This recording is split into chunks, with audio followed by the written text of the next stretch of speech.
welcome to our May early intervention echo session today. We are on part 3 of our social communication. If you have not done so, please take a minute and put your name and contact information into chat while I try to figure out how to advance my slides. Again, we are recording today's session. We use that for educational and quality improvement purposes. We post them on our Canvas page as well as on our YouTube channels for you to go back and review, share with colleagues, share with families. So you're always free to go back and look at those at different times. Echo, if you've never been to an Echo session, welcome to your first Echo. They are a great way to connect with everybody on the call. So if you feel free, you feel comfortable to turn on your camera and let us know who is here, that's great. Please ask your questions in chat. We try to monitor the chat so that we can make sure your questions are answered. If you have somebody share something really amazing on the call and you want to follow up with them, so Kirsten always shares wonderful information, so jot down her contact information and reach out to her. Not well, obviously, while she's chewing, but you know, that's usually when I catch people. And again, another great way to learn from everybody on the call are those case narratives. So if you have a case that you're struggling with, or one that you just want to kind of make sure you know you're doing what's going on, feel free to reach out to us and be able to share that case. Reach out to earlyecho@usu.edu.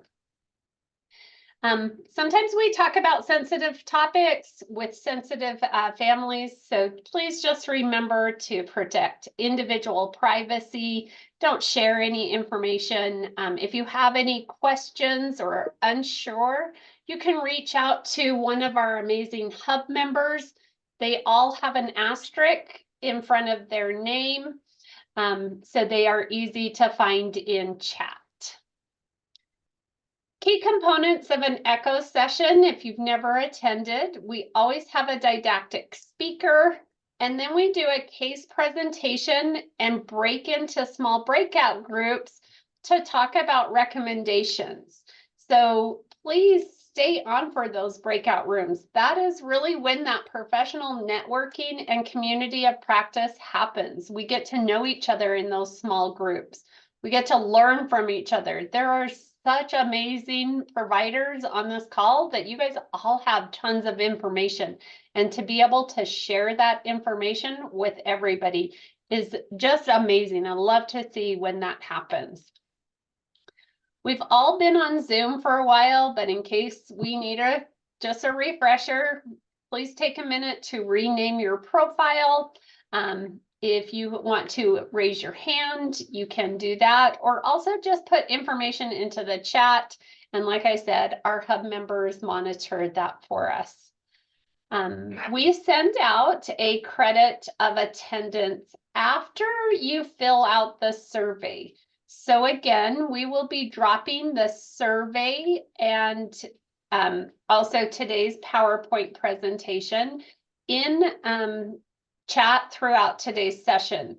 In order to get that credit for attendance, which here in Utah, we just talked about this in my EI program, that we need to make sure that we have those 75 professional developments. Echo does count for those. So you want to get that certificate of attendance for renewal. So make sure you fill out that survey. We store everything on our Canvas page.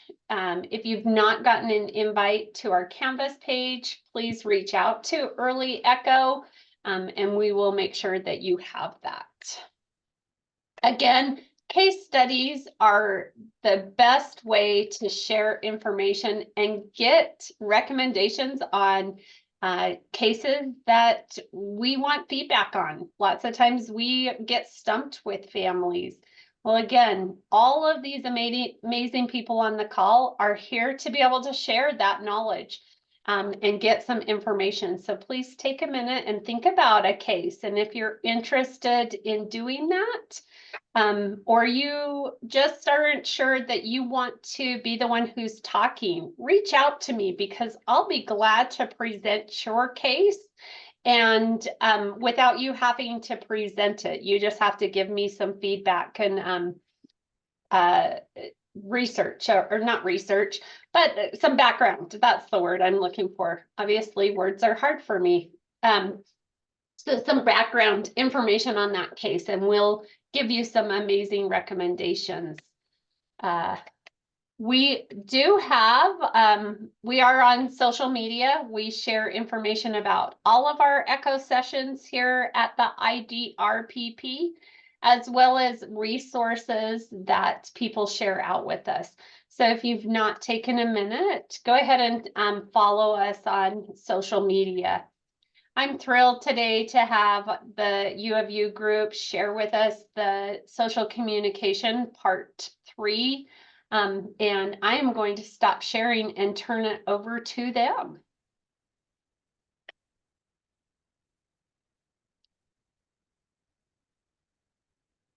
Okay, thanks, Janelle.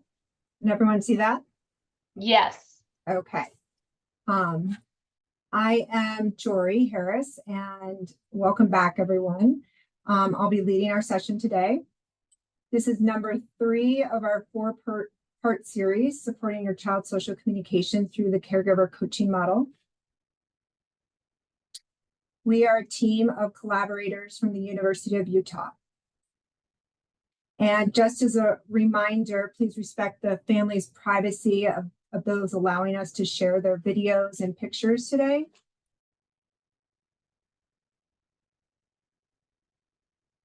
We spent session 1 talking about definitions and examples of social communication, and also discussed some reasons why social communication is so important in a child's development. In session 2, we discussed a variety of ways to assess social communication and ways to communicate this development to caregivers. Today is the 3rd session to our 4-part series on social communication, and we're going to begin talking about intervention to support social communication skills. Jori, I forgot to mention that during my intro slides. Your comment just reminded me. So those videos that she is mentioning, we will be editing those out in the recording because of the reason that Jori said. So just wanted to make sure everybody was aware of that. Thank you, Janelle. So through informal and formal measures, we have a good understanding of the child's social communication strengths and differences. Now that we have a profile of the child's social communication skills, what do we want to do with this information? We work with the family to develop goals to guide them through our intervention. We want to collaborate with the family to develop goals that are meaningful to them and their child.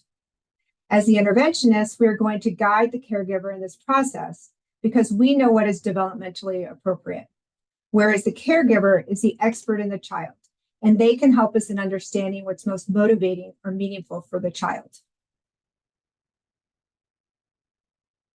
Now, as we think about moving into intervention, we can think about the intervention components. This slide stands for the components of intervention: the content, strategies or practices, and the context. One of the ways we decide content is through collaborative goal writing.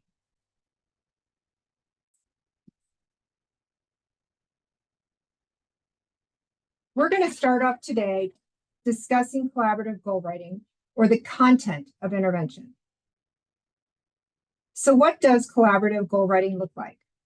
The goal of collaborative goal writing is to engage the caregiver in the goal writing process, like that of including the caregiver in the assessment process. Involving the caregiver in the process leads to increased caregiver buy-in, leading to more effectiveness of the intervention. Collaborative goal development begins with a conversation. We ask the caregiver about their short-term and long-term goals for the child. For the purposes of our presentation, we're going to focus on social communication skills. As the interventionist, we understand developmental theory, and we will use this information to guide the caregiver to develop achievable short-term goals. We have spent a lot of time in the past 2 sessions discussing the forms or several ways infants and toddlers communicate with social partners and discussing how infants and toddlers use these forms of communication for a variety of purposes or communicative functions. We will use what we know about forms and functions to set goals with caregivers. Depending on the caregiver's priorities for their child, sometimes our goals may start with a single form for a specific function, then broaden to the use of that form for added purposes. For instance, the child that routinely uses a reach as a request for a preferred item, we may expand that goal to use the same form, a reach, for a different purpose, such as the request for up or request in action. When talking about collaborative goal writing in the context of social communication, we want to be thinking about these forms and functions to decide the content of our intervention. Using what we know about developmental theory and the child's communication profile, we can use a series of questions to lead the caregiver in identifying the form of communication they would like their child to use to reach the desirable outcome. This form that we have been discussing is one piece of the equation in determining the content of our intervention. So what are some examples of forms of communication that we may include as targets in our intervention? Please feel free to share your answers in the chat. Right. Exactly. So when we talk about forms, you're right. We're talking about eye gaze. We're talking about shared attention. We're talking about communicative non-word vocalizations. We're talking about gestures. We're talking about facial expressions. So these are the forms of communication that we're going to be targeting. So when you know how to write goals. But the purpose for today is we want to discuss goals that are related specifically to social communication. Once the caregiver decides the form of communication they want to target, we can discuss the purpose of that form of communication or the function. Again, depending on what's most meaningful for the caregiver or motivating for the child and or the caregiver, we will decide the function or purpose of the communication. When we think about using communication for behavioral regulation, what are some goals that come to mind? Or what are some goals that you have written to target behavior regulation in your practice? Please add to the chat. Great. Saying all done. 3-point gaze. Using functional communication to get wants met. Good.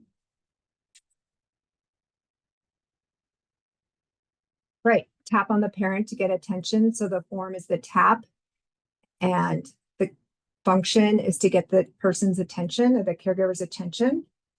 And you may note that you may be targeting more than one form for multiple functions. Other examples, the child will use a gesture to push an object out of the way for a protest, or maybe the child will reach up to be picked up to request an object or an action. Or if we want to be more specific in our goals, we might say the child will communicate a preferred activity using eye gaze in response to what do you want toward a preferred activity 4 times out of 5, depending on how specific we want to get. But yes, for these examples, that gesture is the form and the action or behavior regulation is what's going to be achieved. So lifting up or a protest. Okay, we talked about what a goal may look like using a gesture or eye gaze for the function of behavior regulation. Now let's talk about what a goal may look like if the caregiver wants to increase the child's social interaction. What sort of goals have you used for increasing social interaction? Please feel free to share in the chat. Good. Initiating social routines, waving hello or goodbye, reading. Those are great. You're right. All good examples. Let's say the caregiver is interested in a child participating in a game or an activity with them for a period of time. If we are choosing the form of shared affect during social interaction, our goal might read to be more specific, the child will remain actively engaged with an adult for a period of time, as being showed by eye gaze for multiple times in a 5-minute period. The last function of communication that we touched on that we're going to talk about is goals for joint attention. What are some examples of goals that you have used to target joint attention?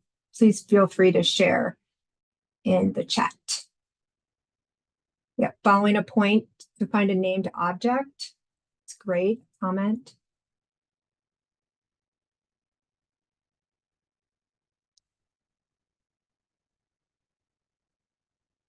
Book sharing, another great one. Bringing toys to the front of the face, interacting with a book for 30 seconds. Those are great. You're right. Joint attention goals could include those. The child is showing an object or giving an object for the purpose of sharing, or the child uses a gesture in response to an adult's request, such as show me the. Again, if we want to be more specific or we're looking at specific goals, we might say the child will share an item with an adult during a preferred activity and attempt to draw the adult into the activity 4 times in 5 minutes, depending on, as interventionists, how specific you have to get into your goal writing. To provide some structure to our collaborative goal writing with the caregiver and to refer to over the course of intervention, here are just some sample of goal setting forms that can be used. This is one from the Parent-Child Relationship Manual for Early Intervention. And then we have another one, a sample of goal development from the Project Impact Program. So we talked a bit about the content in terms of developing goals for communication using forms and functions. Other aspects of intervention, of course, include specific strategies or practices that we would use to target the content or the goals. And then, of course, we're also thinking about the context. In session 4, we're going to be focusing on the strategies part of this model. For the rest of the day, we're going to talk about the focus on that context. While there are lots of aspects of context that we could talk about, we want to talk about the importance of using caregiver coaching model. So we're going to focus on the who part of the context and a little bit about the where and the how of the context. What we want to spend the rest of the day today is talking about the aspects of intervention with a particular focus on the who of the context, specifically caregivers during the intervention. You already know there's a lot of programs out there that use some type of caregiver coaching model, and these are a few of the specific programs. We're not going to talk about any specific program that uses the caregiver coaching model. Rather, we're going to talk more broadly about the core elements that really apply across the specific caregiver coaching program or model. We're going to frame this more specifically when working in the context of social communication.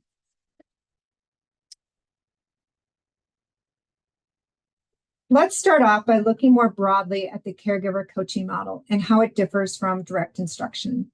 Historically, traditional direct intervention has been the standard practice of an interventionist, and it's what's been emphasized in our training programs. In direct instruction, the interventionist is the expert working directly with the child, while in the caregiver coaching model, which we're focusing on today, the caregiver is the expert in their child, and the caregiver is an integral part of the process. The caregiver being an integral part of the process leads to greater generalization, caregiver buy-in, leading to caregiver empowerment, which we know in turn leads to more positive interactions between the child and caregiver. A couple of the main benefits we see on the caregiver side. One is empowerment. Empowerment is the result of caregiver buy-in. By engaging the caregivers in the process along the way, we as the expert in their child, the interventionist can build the trusting and communicative relationship with the caregiver. This relationship with the caregiver and a toolbox of techniques provides the caregiver with what they need to support their child, leading to empowerment. We also know that caregivers who participate in caregiver coaching interventions tend to have less stress and more positive interactions with their child. As far as benefits for the child, there's an increase in skills, in generalization, and with increased social communication skills in the home and with the caregiver, we find that over time, kids can generalize the use of these skills to other environments, such as school, the community, with other people, such as grandparents, siblings, and friends. The caregiver's role is primarily that as the caregiver. In terms of the therapeutic process, though, we look at their role as a collaborator in the decision-making, being ready to learn strategies to embed in the child's day, and putting in time and effort to use those strategies on a daily basis with practice. The role of the coach is provide the caregiver or lead the caregiver through the assessment process and the process of developing goals, to educate and demonstrate the strategies to support their child's communication development, and to support the caregiver in brainstorming and strategizing on how they'll use their strategies during daily activities or routines with their child. So we talked about the context in terms of the who, the caregiver, and I want to just touch base a little bit more on in terms of the where. I want to briefly touch on telehealth versus in-person visits for a second here. It's less about in-person versus telehealth, but more about what we learned because of telehealth. We transitioned to telehealth in 2020 because we had to. And as uncomfortable that was as interventionists, it truly made us better coaches. During the telehealth, we did not have the ability to just step in and take over. We had to allow ourselves to let the caregivers do what we ultimately wanted them to do. Use a strategy or technique to support their child's development. And rather than bringing our bag of toys or tricks to the home, we were forced to use what was accessible to the child and the family. And this challenged us as interventionists to seek unique ways to engage the child with what was available to them. We're going to continue here the discussion about the context, or more specifically, the how of the intervention. Here are the core elements of caregiver coaching. There are things we want to be thinking about when we think about coaching our caregivers. The core elements that we found are adapted from the article, Parent Coaching and Early Intervention in ASD, Pelletier et al. These core elements are also integrated into previously mentioned caregiver coaching models, such as Hannon, Project Impact, and the parent-child relationally informed intervention programs. But let's look at each of these in a little bit more detail and how it applies to our caregiver coaching model and the benefits of each. The first one is element of coaching is authentic learning experiences. With authentic learning experiences, we're taking advantage of learning opportunities that occur throughout the child's day, such as bath time, mealtime, playtime. During these moments, we can embed lessons into the child's day that are motivating or meaningful to them. The next element of caregiver coaching is collaboration. We've talked a lot about collaboration, how we engage caregivers in the assessment process, as well as the goal writing process. I just want to take a few minutes to reiterate and share the benefits of collaboration. And collaboration is vital in the caregiver coaching model because it leads to that increased caregiver buy-in, which leads to increased caregiver empowerment. And when we have that caregiver buy-in and empowerment, we know that we have more effective intervention and generalization of skills. We also know that caregivers that take part in caregiver coaching interventions tend to report less stress and more positive interactions with their child. The third element of caregiver coaching is demonstration. And just like we all have different learning styles, caregivers have various learning styles. Depending on the caregiver's learning style, he or she may benefit from multimodalities of teaching. You may use hands-on demonstration with the child, or perhaps you're completing the visit during telehealth, and you may show a video to model the technique. In addition to the demonstration of the technique, they always benefit from the description of it, or as well as providing the rationale. When the parents, the caregivers have an understanding of the technique or the rationale for it, they're more likely to use the technique because they'll understand why it's supporting their child. And it can be helpful to include visuals or tables when you're sharing a new lesson or technique with the caregiver, when you're introducing it, so they can refer back to it for practice. When we provide this caregiver with this understanding and the rationale, we're going to have more of that caregiver empowerment. The fourth element of coaching is practice and feedback. And during the coaching sessions, it's practice with real-time feedback that provides you, the interventionist, with the opportunity to observe the caregiver's implementation of the technique and share positive and corrective feedback. Real-time feedback is a core component to coaching, and it's linked to improvements in caregivers' use of the intervention strategies and subsequent gains in the child's communication and behavior skills. That's Karen, Bernard, and Doe's 2018. Feedback during coaching uses a combination of positive reinforcement and corrective feedback. Positive reinforcement is beneficial to building the caregiver's confidence, and we can use this to reinforce how they're showing previously learned techniques and how they're introducing new techniques. Corrective feedback provides more specific suggestions, and it's really important with both forms of techniques that we're specific in the behavior we're practicing. Let's look at how the interventionist uses a combination of corrective and positive feedback as the child's mother is teaching her son to use a gesture to open the door. And if you just want to put in the chat box what sort of feedback you see, or examples of corrective feedback versus positive feedback, just put it in the chat box.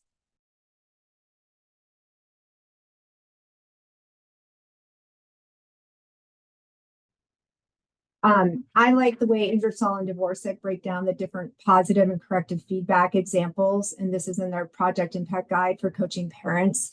They have really some additional examples that we might use, or maybe we're already using, and it just validates that to engage the caregiver.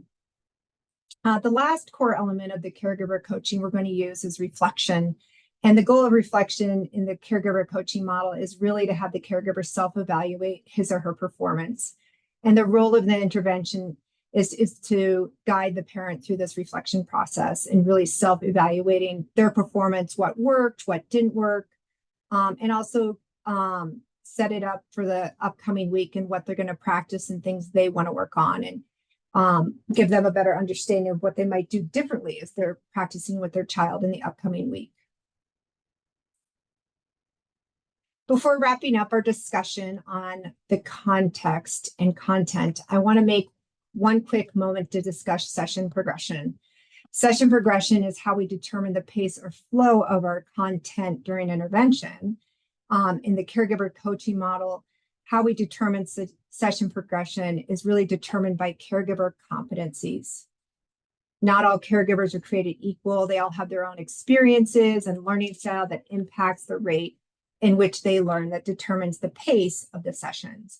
And ultimately, the progress of the caregiver is really determined by their competencies as well as their confidence in providing the intervention to their child. And it really depends how much time we spend on each of those techniques will determine the caregiver's competencies and confidence. I spent a lot of time talking about the context of intervention and specific to caregiver coaching, context and content. And now I'd love to hear from you about your experiences using the caregiver coaching model. What things have worked for you? What barriers have you run into? You can raise your hand. You can put items in the chat box that we can address within the last 5 minutes or so. I know that one barrier that I've run into, and I don't know if anyone else has done this, is when we are developing goals with families, you often have families say, well, I want them to talk. But at that point, the child is not even using gestures. And a lot of times it could be a hard discussion to have with those families about, reshaping their thinking or their goal. And, maybe it turns into, that's a great long-term goal. But in the interim of the next 6 weeks, in the short term, what are some smaller goals to achieve that? And Mary said, let's see, these are good. Getting the caregiver engaged with the child or practicing the skill. When parents have a learning disability themselves. I find it incredibly challenging when families you'll ask them to reflect sometimes, and you get kind of that blank look and an I don't know. I mean, it's always really hard for me to know, where do I go from there? So you're reflecting on the session and what you've been working on with them? Or more asking them to reflect on how something went, or how do you think you could implement this strategy throughout your day, or kind of just those like reflective questions, to get them to think of, like, independently think of how to implement it in their day that works best for them. And it's often, like, not often, but there's those times where there's that blank kind of I don't know response. Right. And so, and how do you, I'm just going to put it back on you. So what do you do in that situation when they do that? It's really uncomfortable for you, the practitioner, but what do you do in response to that? Sometimes I'll give like multiple options of kind of like, what about, do any of these sound like things that are doable for you? Maybe we try it during maybe bath time, or when you change your diaper, or every time you take her out of her crib, something like that. Right. I think it can also be a sign that maybe it's not a workable strategy for the family, and that maybe that's your sign that we should try something different. Or going back to that last slide on session progression, maybe we need to work on it differently, or we need to work on it longer. Maybe the parent, maybe that's telling us the caregiver hasn't grasped it, and not because of your teaching, just because maybe they have a different learning style. For sure. I always default back to, part of our assessment and case history is getting information about the child's favorite activities and daily routines, and then talk to the caregivers. Okay, well, they love having bath time. What are some things to do in bath time? And then kind of guiding them through steps of how they can implement that technique, kind of give them the option, something specific to practice. I feel like I have a lot of caregivers that really need specifics at first, especially in the beginning when you're starting. Does anyone else have any suggestions or ideas?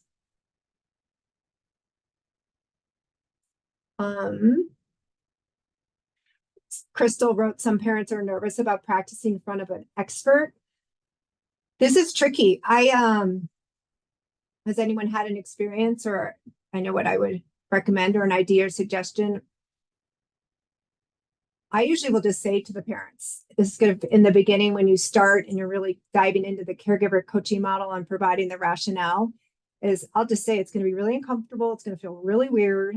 We're here to do this together, to work for the child, and it's okay. I mean, and encourage them and validate and what they're doing. And sometimes that could be really helpful. Does anyone other have any ideas about that one?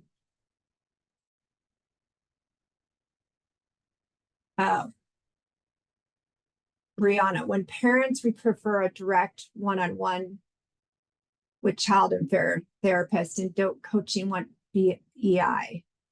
Tell me more about that, Brianna. Do you guys feel like you get a lot of pushback from parents? They just want to like have you sit down in the room and play with them, and they want to leave? Does that happen? Can you hear me? Yeah. Yeah. I don't know that it happens a lot, but it definitely happens where I feel like there's a family might come into EI with the expectation of like this traditional clinical type therapy, where it's like the clinician and the child, and it's direct with them and not a lot of asking questions with the family and problem solving and coaching. And I think that sometimes I have a very recent experience with this where it feels like the family does not like the coaching model at all, and they really don't feel like their child is getting, I don't know if they see the benefit in the coaching. Maybe that's a reflection on me, but it definitely happens. So has anyone else run into the same thing, and what ideas or suggestions would they have for Brianna? This is Rebecca. I'll respond to that. Our team has encountered that a lot over the years, that parents see you as the therapist there to work with their child. And sometimes it can be difficult to engage the parent in the visit. And so we're always kind of working on strategies to increase that parent engagement. And one of the things that we try and do is really, when we do that initial IFSP, really kind of set up that model, try to increase the parents' understanding of what it looks like. And we've created a handout that just shows that pie of like the very small percentage of time that we're with the family versus all the hours in a week that they have to spend with their child, and how important their role is. And but it's definitely something that we encounter frequently. That's a great idea. Did you say, Rebecca, it's like a pie or a graph? Yes. Yep. Oh, I'd love to see that. That'd probably be a great visual. I think a lot of caregivers learn from those visuals, and they could see that. Is that done at the evaluation, or is it done at like the initial like planning meeting where you're talking about goals and routines? It would be when we do the initial IFSP, do that RBI. We also do review the evaluation report at that time with the parent. So just trying to kind of set them up with clear expectations. It's I don't know, for me, it's hard to remember to do that sometimes, because you kind of go in thinking that they're gonna, you say the coach and consult model, but we don't always explain that well and what that means for them. And so personally, I always want to keep working on getting better at that, because I think if you can set that expectation from the beginning, then they already know like what their job is, their role in this relationship is a little bit more clearly. That's a really good point, Rebecca. Setting it from the get-go. And I think Kirani, sorry if I mispronounced your name, said the same thing, is setting an expectation right up front with them. And then it sounds like there's some other good comments in there. I think too, you can, when you have fallen into that trap, if you will, with a family, that you can kind of try to start fresh at a certain point and be like, oh, I just did this training. I'd love to try something new with you. Here's what it looks like. So for today, or maybe for next session, can you be ready to get on the floor with me and play, and kind of prepare them a little bit that way? And it's like, oh, we're doing a reset. That's a great idea. That's really great. I think we're out of time, but those are all really great comments. And maybe we can follow up on some of that next session. But today we spent our time discussing about the components of intervention, the content, and the collaborative goal writing, and the context, or the who and where of how of intervention. And our last session in early June, session 4, we're going to continue our discussion about intervention with a focus on the strategies to target social communication skills. Thanks for this discussion today, guys. And any feedback you have, or I'd love to hear more about your experience with caregiver coaching, and to help my practice and help others. Thank you so much for that wonderful session and information. I am going to turn the time over to Kate Bennington, who is going to share our case presentation. other than you just moved from my thing, so I couldn't put you as a spotlight. So please don't everybody jump off. We're going to get some great information and be able to share with Kate this amazing case. Yes, please stay. I need your help. Also, I do feel like this presentation was very helpful, and I kind of hope it's a continuation of the conversation about how to help me with caregiving coaching with this particular family and the unique challenges of different culture, working with not an on-site interpreter, but it's usually either virtual interpreter or over the phone interpreter, which adds more finagle and stuff. So I would, appreciate any, as I share more background and then we get to the discussion part, I hope it is kind of a continuation of this conversation and how to, help me. So let's see if that will work. Okay, perfect. So a little bit of background about this little guy that I'm working with. He is now 27 months old, and he has a recent diagnosis of epilepsy. It was kind of a journey figuring this out, as it is for most families, right? Learning what's going on. But there are kind of global delays in all areas. Mostly communication and cognitive, I think, are the primary concerns for the family. There are some delays with motor, I would say not significant. It's more as he's getting older. I'll talk a little bit more about walking and our concerns about walking right now. So his medical history isn't that clear because he and his family are refugees from Afghanistan. They've been here about a year, I believe. And all I know about his early history is there was open chest surgery as he was an infant. And this is when he was in Afghanistan. When he was about 6 months old, they left Afghanistan and were in Pakistan for a while and then made it to the US. And so, as you can imagine, the family was mostly in survival mode at that point and just trying to get to a safe space.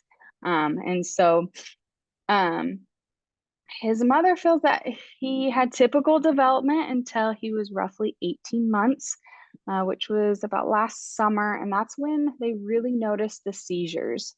And these seizures, I don't know if there were earlier signs. I wonder if there were earlier signs of seizure activity that if, the family wasn't in the situation that they were in, we could have caught it earlier.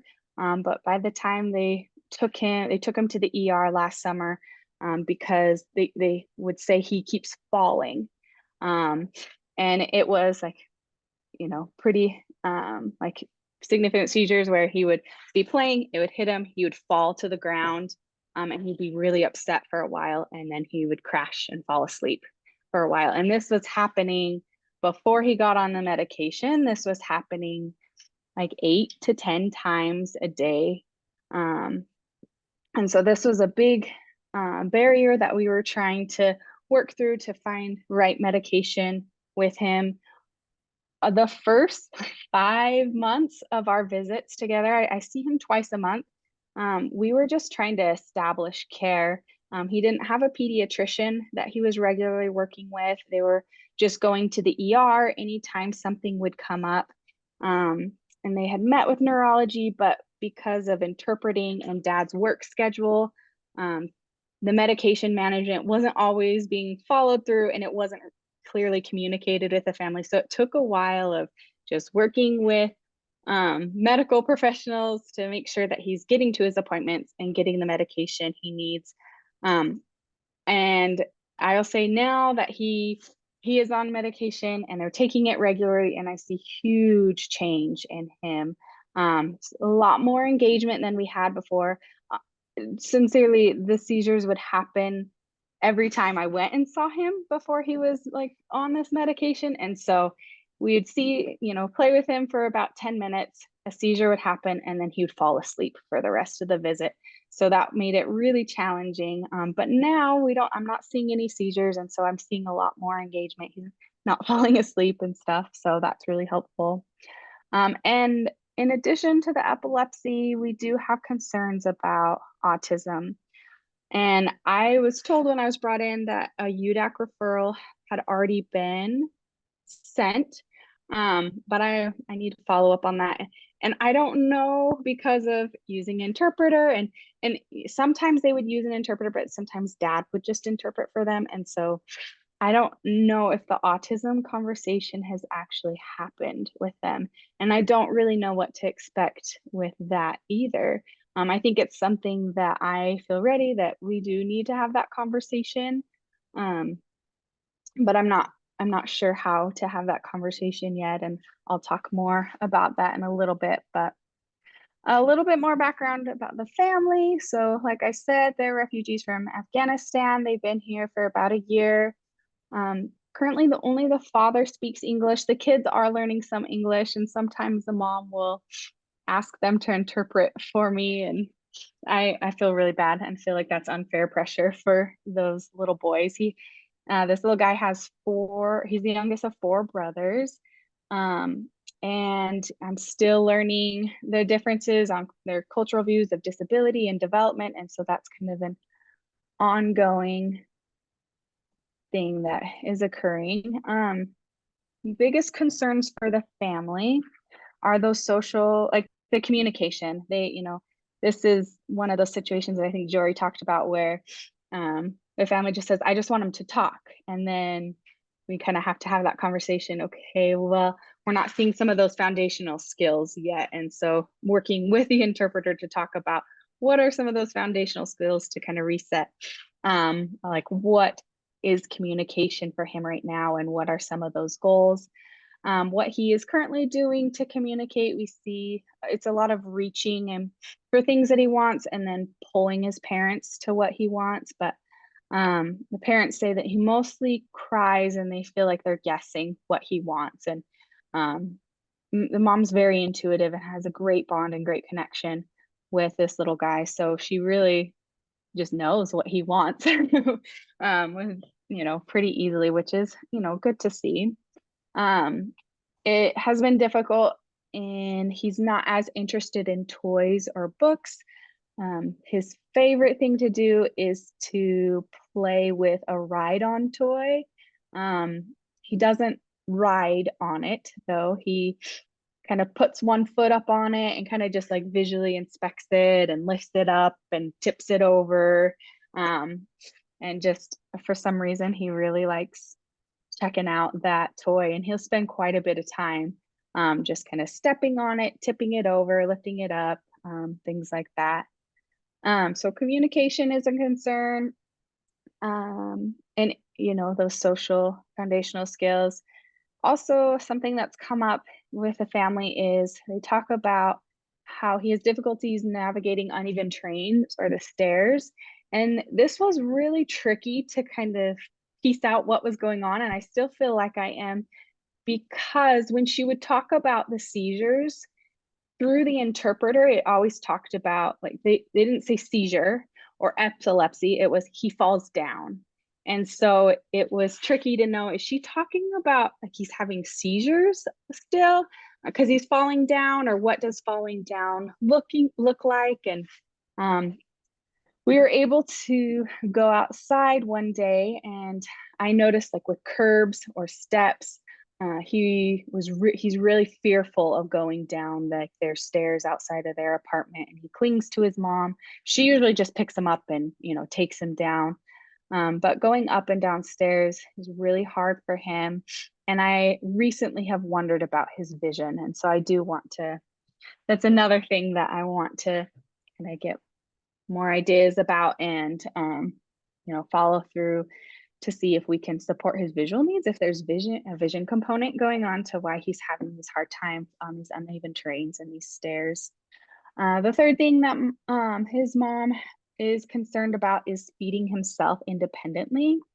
I know that we know like with different cultures, every culture has different expectations. So I was not wanting to assume like what that meant. And so after asking a lot of questions, mom said, I do want him to use a fork. I want him to use the utensil or even his hands to bring the food to his mouth is what she wants right now. He kind of just sits there and waits for her to put food in. And there's not always a clear like, opening his mouth or not always a lot of clear, like, I want this. It's just mom knows he's hungry. And so she just puts it in his mouth and he accepts it. And so she would like to see him kind of initiate that more and feed himself. Some of those goals are that we've been working on with the communication is using a point or to look at things together, that joint attention, imitating sounds and gestures. We talked about, mom imitating what he's doing, and then bringing food to his mouth is, the goal, and walking down the stairs. So those are some of the things. Some of the barriers that we have is really the working with the remote interpreter has been very challenging for me. The family speaks Pashto, so it's not a common language. And they actually requested remote versus in-person. They did not want an in-person interpreter.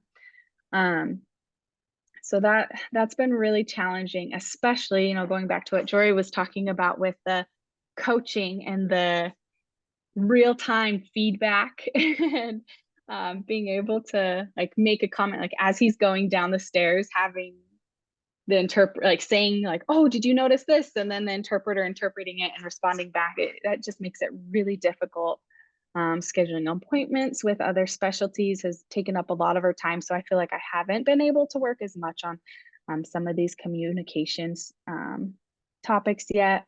And driving, my mom does have her license, but she's still gaining confidence. So when going to the appointments, there's been times where I just have her follow me there, and so that she knows where to go, even though it's not terribly far, but just helping her be able to navigate places. So going to like the park and going to community visits, is difficult at this time.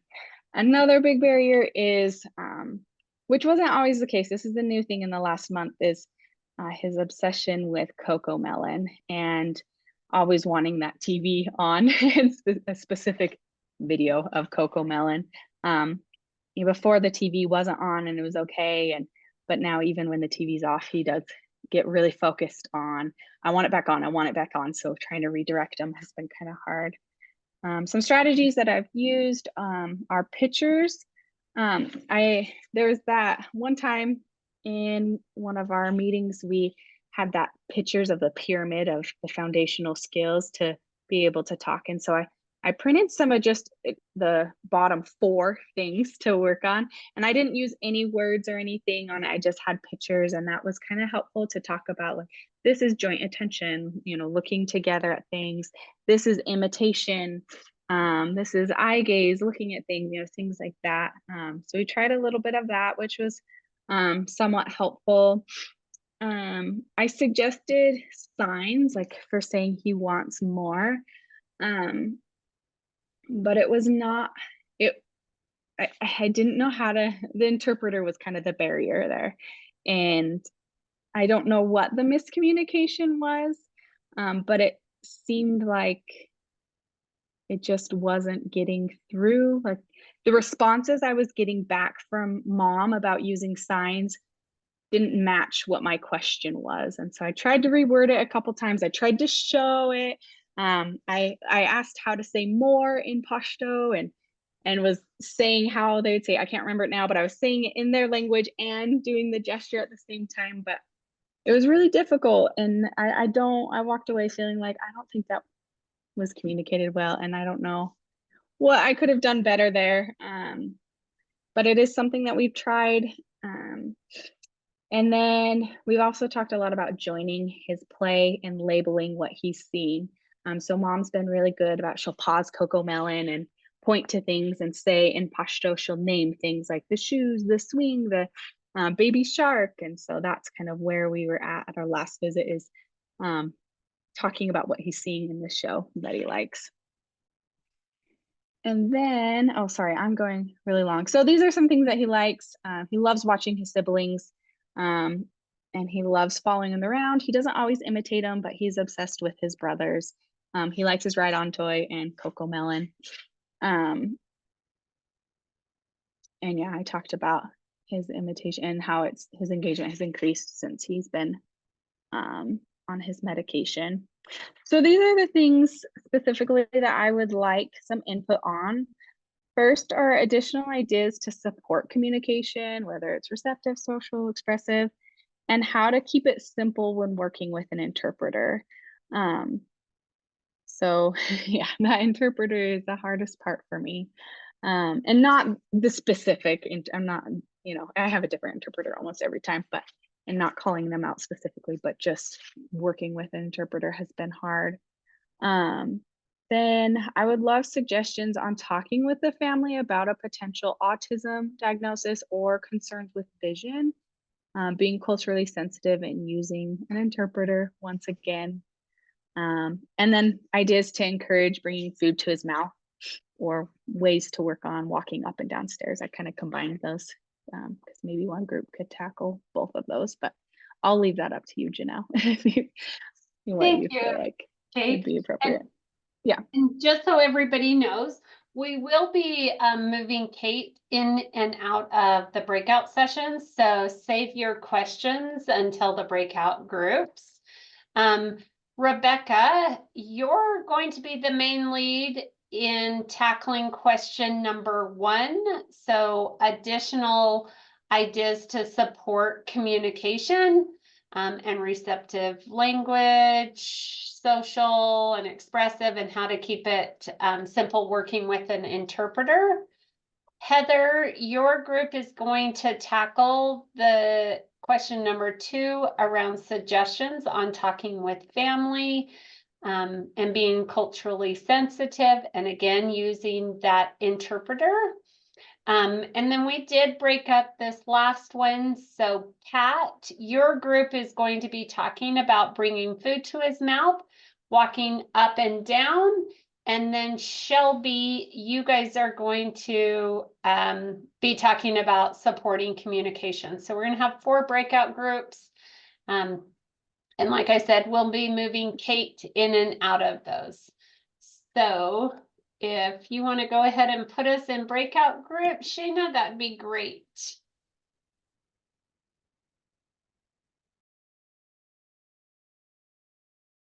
I'm going to drop in chat. This is a great resource, and I'll share it again with everybody from University of Minnesota. Minnesota, I think is where it's at. Like, which one? Anyways, that does some great research and information around different cultures. They work with their Lent program. They have some great information around Somalia and also around the Pakistani population. So Kate, remember that resource I told you I was going to locate for you after our hub meeting? I remembered when I was coming to sneak you out of a breakout group. So I just dropped it into chat right there. So anyways, everybody, this is a great resource to look at for different cultures. Their Lend group has put together some handouts around autism in different cultures, how that culture perceives disabilities in general. They've done some YouTube videos with the families. So if you ever want to check out that resource. We are at time, so we won't be able to share one idea from each group, but if you all hub members will email your recommendations over to Kate. Oh, Kate, you shouldn't have to compile your own recommendations. So change of plans, send them to me and I will compile those for Kate to send out. So, and again, we'll be having our next session in June. If you all want to, if anybody's interested in doing a case presentation, like, I know it's always scary, but man, you get some really great recommendations and topics. So please consider sending out, doing a case. So thank you all for joining. I hope you have a wonderful rest of your afternoon, and we'll talk to you soon.